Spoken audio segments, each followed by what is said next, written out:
Si è tenuta sabato pomeriggio la quarta edizione dell'Ice Art Cup, una sfida all'ultima scalpellata per realizzare la scultura di ghiaccio perfetta. 2 ore a disposizione e un blocco da 130 kg di puro ghiaccio, da trasformare in un'opera a tema natalizio. In gara gli chef degli hotel termali. Andrea Colombo dell'Hotel Hermitage ha realizzato il Babbo Natale. Silvano Lain dell'Hotel Trieste Vittoria ha realizzato la Fata del Ghiaccio. Stefano Peruzzo dell'Hotel All'Alba la Renna Cometa. Gianluca Scalabrin dell'Hotel Due Torri l'Albero Magico. Andrea Veronese del Grand Hotel Montegrotto il Pupazzo di Neve.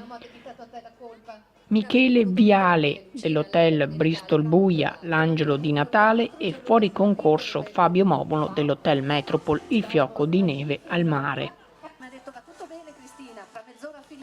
A vincere questa quarta edizione con 197 preferenze Stefano Peruzzo, seguito da Gianluca Scalabrin con 178 e Michele Viale con 110. Incantati gli ospiti degli hotel e gli aponensi che hanno affollato l'Easton per ammirare le fasi della realizzazione. Fisherman Channel News, Abano Terme.